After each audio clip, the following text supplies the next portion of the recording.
നമ്മുടെ കസ്റ്റമേഴ്സിനെ ഏറ്റവും ഇഷ്ടമുള്ള ഒരു ഐറ്റം ഏതാ? പാലിയാക്കട്ട് ഇപ്പൊ എത്ര വെറൈറ്റീസ് കൊണ്ടുവന്നു ഇല്ലേ? എന്നാലും വേണമെന്ന് പറയുന്നു. അപ്പൊ നമുക്ക് നല്ല കിടിലൊരു ആലിയാക്കട്ട് വന്നിരിപ്പുണ്ട്, കാണാം.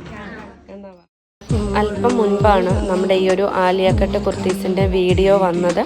കൃത്യമായിട്ട് തന്നെ ആ ഒരു വീഡിയോയിൽ നമ്മൾ ക്വാണ്ടിറ്റി കാണിച്ചിട്ടുണ്ട്. ഈ ഒരു റീലിലും ലാസ്റ്റിൽ നമ്മൾ ക്വാണ്ടിറ്റി കാണിക്കുന്നുണ്ട്. വളരെ പെട്ടെന്ന് തന്നെ നമ്മുടെ സ്റ്റോക്ക് കഴിഞ്ഞിരിക്കുകയാണ്. ഒരുപാട് സന്തോഷമുണ്ട് ഒലീവിയയുടെ ഓരോ കസ്റ്റമേഴ്സും ഞങ്ങൾക്ക് തരുന്ന ഈ ഒരു സപ്പോർട്ട്. കാരണം ഇത്രയും ബൾക്ക് ക്വാണ്ടിറ്റി കൊണ്ടുവരുമ്പോഴും അത് നിമിഷങ്ങൾക്കുള്ളിൽ തീരുക എന്ന് പറയുന്നത് ഏറ്റവും വലിയൊരു സന്തോഷവും അതേപോലെ തന്നെ ഒലീവിയയ്ക്ക് നിങ്ങൾ തരുന്ന ആ ഒരു ഏറ്റവും വലിയ സപ്പോർട്ടുമാണ്. ഇത് എത്രാമത്തെ തവണയാണ് നമ്മളിതുപോലെ ആലിയാക്കട്ട് കൊണ്ടുവന്നിരിക്കുന്നത്. ഇനിയും ഇതുപോലെ